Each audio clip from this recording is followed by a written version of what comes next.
Okay, greetings to Sherry. This is time for us. This month is Cancer Awareness Month. And before we get into talking about cancer, I want you to introduce yourself.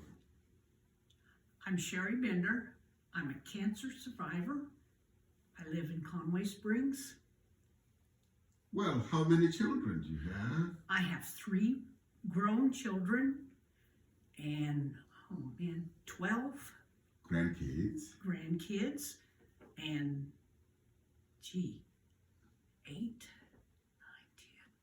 10, 10 Great-grands. great Gigi. Okay, so we want to talk about how this all happened when you finally got your diagnosis. Were you sick? How did it start? It started from just going for my yearly checkup. And during my checkup, they found a spot in my vagina where it was, so they took a biopsy of it and it turned out to be cancerous. So then started the trip through. He wasn't, for cancer. So I went to Dr. Delmore. Yeah. And he decided I needed to go to a medical one for it. So then I went to Dr. Trong. So it was a step of, of course you don't go every day over a period of almost a month, maybe 2 months. We did different tests, different things. Yeah. And the last test was a PET scan. Yeah. And they discovered I had breast cancer too. Oh. So they thought it was the same cancer. So we started some more tests to see if it had spread. And that would have been a stage 4 cancer if it had spread. But they found that they were 2 different cancers. So we started off, I think it was about the middle of August, maybe. They started my chemo, and I did 1 chemo a week, and then I had radiation for 5 weeks every day, 5 days a week.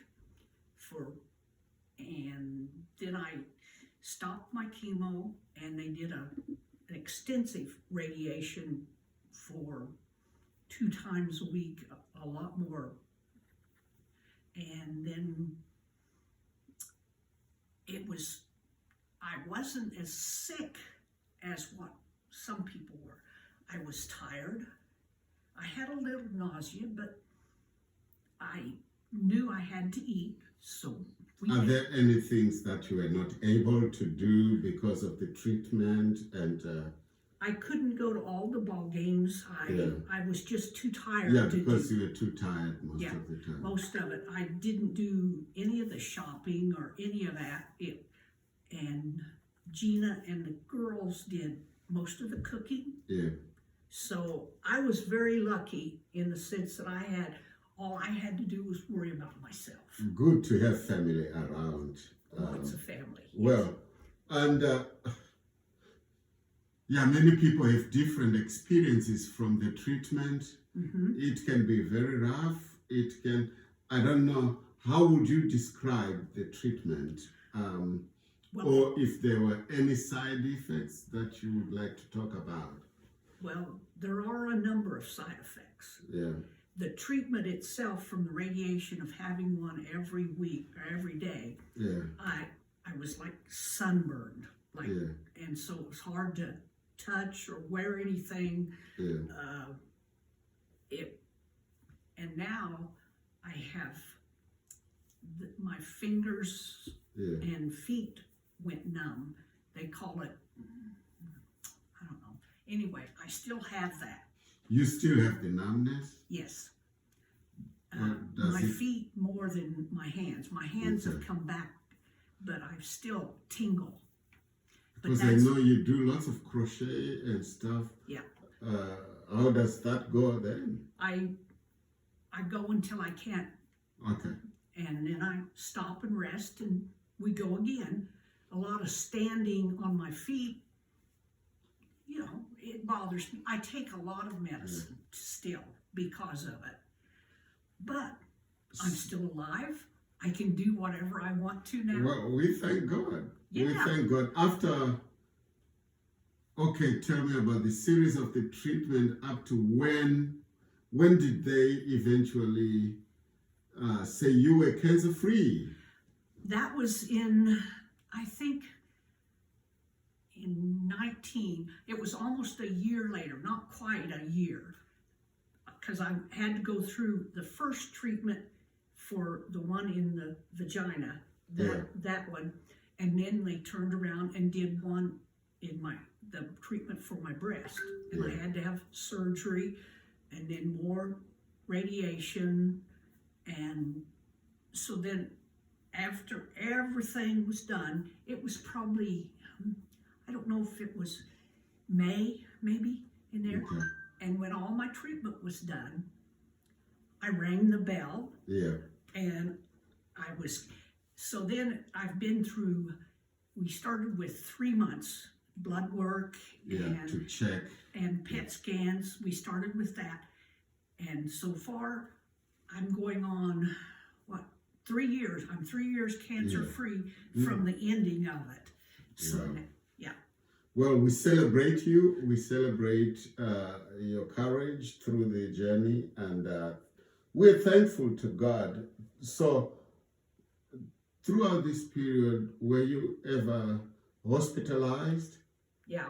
When it first started, my body wasn't used to it, and it can cause either diarrhea or it can cause constipation. Yeah. Of course, I had the trouble with constipation, and we had just finished my first treatment, and we stopped at, I don't know, Walmart, of course, Walmart. And I thought the walking around would do me good, just to be walking. Yeah. And so I was standing there waiting for Dan to come through the line, and I passed out. Wow. So I went to the hospital then, and it was just because I was low on fluids and I was constipated. So the treatment was draining, even though I drank a lot. It was just... It was still dehydrating you. Dehydrated, yes. So then that was after the very first treatment, right in there, that area. Okay, and then, about maybe 2-3 weeks later, I pulled the same stunt again.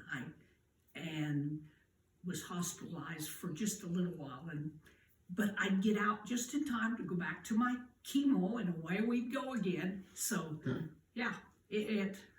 and after that, they started giving me fluid, IV fluids, 3 times a week extra. So that was on top of my keep you very hydrated. And that worked. Great. Yeah. So I really wasn't sick. I was just wore out from doing nothing. Well, it's good. So maybe, in fact, I should just ask you to tell somebody, just look at the camera and tell somebody who just been diagnosed, or who hasn't been diagnosed, so they know the importance. The importance of annual check, those kinds of things. Yes. So, would you tell somebody that it's how important it is? You know it better. It is so important. Your yearly checkup is absolutely. If they hadn't caught mine, my breast cancer was very aggressive, and it wouldn't have taken a couple months, and it would have been because it had already gone into my lymph nodes. So it was very aggressive. So monthly checkups of your breast and the yearly is so important, because they caught mine all so early that I'm cancer free. So there is hope. Oh yeah. For someone who just been Everybody diagnosed. has hope. Even if I'd had that stage 4, they said there was good prognosis of, because they have such wonderful cancer drugs now. The last bit I'll ask you is about your faith. How did your faith carry you through this world journey? It was so important. My church family was so important. They brought food, they carried me through, they called me. I had cards every day in the mail. It was a wonderful. I couldn't have done it without my church. We thank God and we praise God that we have you today after going through that whole process, the whole process. treatment cycle, and even the side effects and everything in between. Yeah. Well, the worst part, yes, well, at least I thought, yeah, was losing my hair. that's right. And I lost it twice because we had to go back and do Yeah, chemo again the second time around. But it wasn't. yeah, That wasn't nearly it's easy to put a hat on and go any place you want. yeah. So I think I appreciate that your family was around you. Me too. So and that your faith carried you, and I think maybe I already said the last one. I think that we want to also, we have already talked about encouraging somebody. Mm-hmm. We can never overemphasize that, and family. And how would you encourage the church? What is the church's responsibility? That's my real last bit. How would you, because we are raising awareness, what message do you have for the church?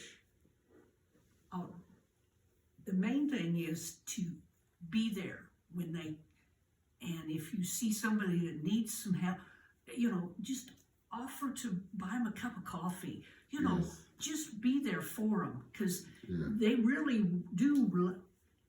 You want to talk to them, but sometimes you hate to scare them for what you're going through. So, no, just be there for them. Well, thank you very much. I want to appreciate. And again, not everyone has a bunch of their family members around them. Oh. Some people are pretty lonely. And Yes. I think as a church during this month, we can be there. We can be there. Yes. We can be there. Thank you very much. Appreciated you making the time. Now,